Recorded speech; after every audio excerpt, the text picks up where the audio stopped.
Hello दोस्तों, स्वागत है आपका हमारे यूट्यूब चैनल पढ़ाए वाला में। दोस्तों, आज हम बात करेंगे झारखंड में हुए एक इम्पॉर्टेंट आंदोलन जिसका नाम है संथाल विद्रोह या संथाल आंदोलन। दोस्तों, यह बहुत ही इम्पॉर्टेंट है क्योंकि यहाँ से हमें झारखंड के एग्ज़ामों में 1 से 2 क्वेश्चन ज़रूर से ज़रूर देखने को मिलता है।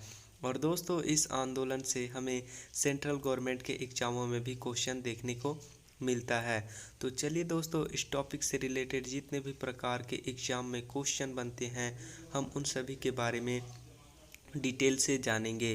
दोस्तों, संथाल विद्रोह। तो दोस्तों, इस विद्रोह की शुरुआत के बारे में बता दें तो दोस्तों, इस विद्रोह का शुरुआत संथाल परगना के भागनाडीह गांव से प्रारंभ हुआ। दोस्तों, यह विद्रोह 30 जून 1855 को प्रारंभ हुआ और दोस्तों यह विद्रोह 1856 में समाप्त हो गया।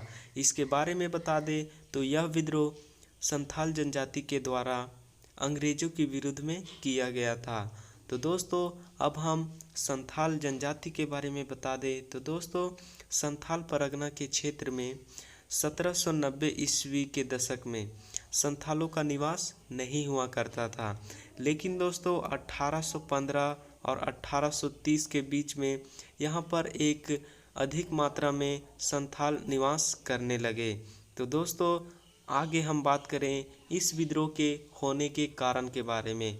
तो दोस्तों, इस विद्रोह का होने का कारण संथालों का विभिन्न रूप से शोषण होता था, जैसे कि दोस्तों ब्रिटिश सरकार के द्वारा संथालों का अत्यधिक शोषण होता था और संथाली महिलाओं के साथ दुर्व्यवहार होता था। और दोस्तों, इसके अतिरिक्त वर्धमान से भागलपुर के बीच में रेलवे लाइन बिछाने के क्रम में एक बड़ी मात्रा में संथालों को बेगार कर दिया गया और जब संथालों ने बेगार करने से मना किया तब उन्हें शारीरिक दंड भी दिया जाता था। तो दोस्तों, इन्हीं सभी कारणों से यह विद्रोह प्रारंभ हुआ। अब दोस्तों, इस विद्रोह के अस्तित्व में आने के बारे में बता दें तो दोस्तों, संथाल परगना के एक स्थानीय साहूकार के घर में चोरी हुई थी। तो दोस्तों, उस चोरी के बाद उस साहूकार ने दीघी के थाना में वहां के दरोगा महेश लाल दत्त की सहायता से संथालों को गिरफ्तार करवा के जेल में डलवा दिया। जिसके बाद दोस्तों, जेल में रहते हुए एक संथाल की मृत्यु हो गई। जिसके बाद दोस्तों, एक अन्य संथाल ने अकर्मक रुख अपनाते हुए उस दरोगा की हत्या कर दी और दोस्तों, इस प्रकार यह विद्रोह अस्तित्व में आ गया। अब दोस्तों, इस विद्रोह के नेतृत्वकर्ता के बारे में बता दें तो दोस्तों, इस विद्रोह का नेतृत्व सिद्धू कान्हू, चांद भैरव और फूलो जानो के द्वारा किया जा रहा था। दोस्तों, इनके बारे में हम बता दें तो ये सभी आपस में भाई बहन थे। दोस्तों, इनमें से फूलो और जानो के बारे में बता दें तो ये इनकी बहनें थी। तो दोस्तों, आगे बात करें इस घटना के बाद यह विद्रोह 30 जून 1855 को प्रारंभ हो गया और दोस्तों, इसी दिन भागनाडीह गांव में लगभग 400 गांवों के 6000 से भी अधिक आदिवासियों की एक सभा हुई और इस सभा में अपना देश और अपना राज का नारा भी दिया गया। तो दोस्तों, इसके बाद हम बात करें तो दोस्तों, इस सभा में सिद्धू को राजा, कान्हू को मंत्री, चांद को प्रशासक और भैरव को सेनापति नियुक्त किया गया। इसके नियुक्त करने के बाद दोस्तों, सिद्धू कान्हू ने यह घोषणा कर दी कि भगवान ने उन्हें निर्देश दिया है कि आज़ादी के लिए हथियार उठा लो और उन्होंने यह भविष्यवाणी की कि अब विदेशी शासन का अंत होने वाला है और अंग्रेज और उसके समर्थक गंगा पार कर के आपस में लड़ मरेंगे। तो दोस्तों, यही उनके द्वारा भविष्यवाणी की गई थी। आगे बता दें दोस्तों, यह विद्रोह संथाल परगना में प्रारंभ हुआ और धीरे धीरे यह हजारीबाग, बीरभूम और छोटा नागपुर क्षेत्र में फैल गया। दोस्तों, आगे बता दें दोस्तों तो हजारीबाग में इस विद्रोह का नेतृत्व लुबई मांझी के द्वारा किया जा रहा था और अर्जुन मांझी के द्वारा भी किया जा रहा था और बीरभूम में इस विद्रोह का नेतृत्व गोरा मांझी के द्वारा किया जा रहा था। और दोस्तों इस विद्रोह में जमींदारी, महाजन, पुलिस एवं सरकारी कर्मचारी का नाश का भी नारा दिया गया। तो दोस्तों नेतृत्वकर्ता में हमारा इतना ही है। अब आगे बात करें इस विद्रोह के दमनकर्ता के बारे में। तो दोस्तों इस विद्रोह का दमन जनरल लायड के द्वारा किया गया। दोस्तों इस टॉपिक में हम जानेंगे कि किस प्रकार यह विद्रोह दबाया गया। तो दोस्तों यह विद्रोह 30 जून 1855 को प्रारंभ हुआ और उसके बाद दोस्तों 7 जुलाई 1855 को जनरल लायड के नेतृत्व में एक सेना की टुकड़ी को भेजा गया इस विद्रोह को दबाने के लिए। दोस्तों इस सेना की टुकड़ी का नेतृत्व मेजर बारो कर रहे थे। दोस्तों इस सेना की टुकड़ी और संथालों के बीच में युद्ध हुआ, जिसमें दोस्तों संथालों ने मेजर बारो को पराजित कर दिया। दोस्तों यह क्वेश्चन भी हमें देखने को मिलता है कि मेजर बारो को किसने हराया, तो आपका आंसर होगा संथालों ने। या फिर इस प्रकार भी क्वेश्चन बनता है कि संथालों ने किस अंग्रेज अधिकारी को हराया, तो आपका आंसर होगा मेजर बारो। अब आगे बता दें दोस्तों इस विद्रोह के दौरान संथालों ने करहरिया थाने के दरोगा प्रताप नारायण की भी हत्या कर दी।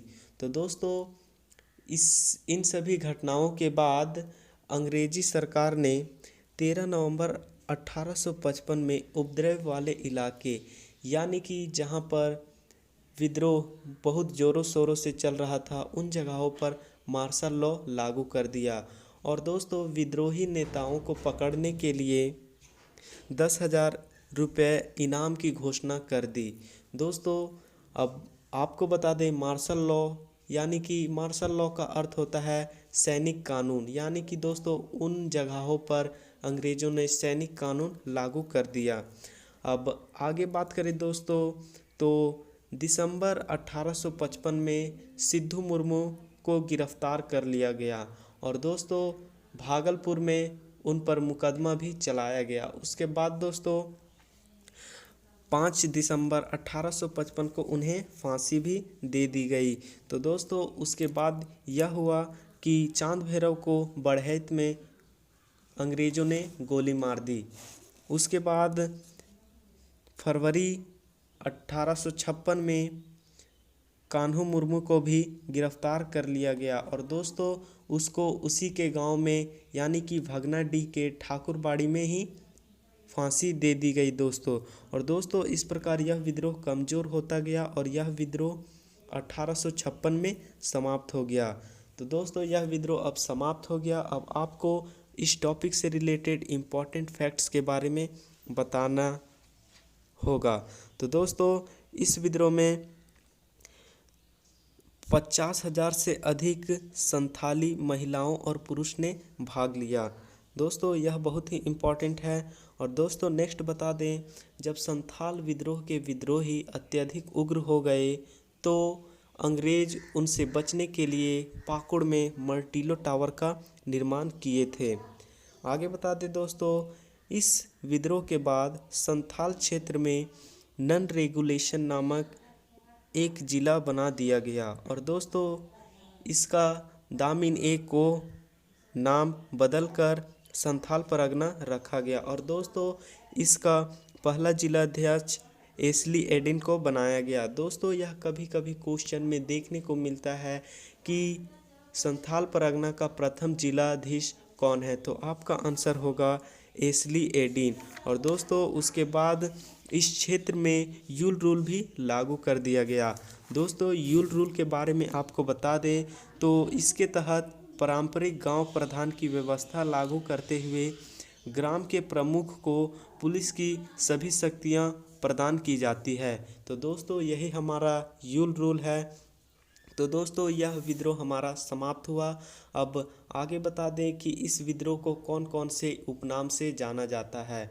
तो दोस्तों इस विद्रोह को अनेक विद्रोह के नाम से जाना जाता है, यानी कि दोस्तों इसके विभिन्न उपनाम हैं, जिसमें से पहला हूल विद्रोह। तो दोस्तों हूल का अर्थ बता दें तो हूल का अर्थ ही होता है आंदोलन, क्रांति या बगावत। तो दोस्तों यह कभी कभी क्वेश्चन में भी पूछ दिया जाता है कि हुल का अर्थ क्या होता है, तो आपका आंसर इन्हीं में से होगा। नेक्स्ट बता दें दोस्तों, तो इसे सिद्धू कान्हू का विद्रोह भी कहा जाता है। दोस्तों यह बहुत ही इम्पॉर्टेंट है क्योंकि यह झारखंड के एग्ज़ाम में एक बार पूछ चुका है, तो आप इसे ज़रूर से ज़रूर याद रखें। नेक्स्ट बात करें दोस्तों, संथाल परगना का इसे प्रथम जन क्रांति भी कहा जाता है। दोस्तों यह भी इम्पॉर्टेंट है। आगे बता दें, इस विद्रोह को खूनी विद्रोह भी कहा जाता है। दोस्तों इस विद्रोह को खूनी विद्रोह इसीलिए कहा जाता है क्योंकि इस विद्रोह में अत्यधिक नरसंहार हुआ था, इसीलिए इस विद्रोह को खूनी विद्रोह भी कहा जाता है। नेक्स्ट बता दें दोस्तों, इस विद्रोह को मुक्ति विद्रोह भी कहा जाता है। आगे बता दें दोस्तों, तो कार्ल मार्क्स जो कि विश्व के महान दार्शनिक थे, उन्होंने इस विद्रोह को भारत का प्रथम जन क्रांति की संज्ञा दी है और एम.एस. मूले ने इस विद्रोह को मुठभेड़ की संज्ञा दी है। तो दोस्तों हमारा वीडियो समाप्त हुआ। अगर आपको वीडियो अच्छी लगी हो तो लाइक, कमेंट, शेयर और सब्सक्राइब करना ना भूलें। धन्यवाद।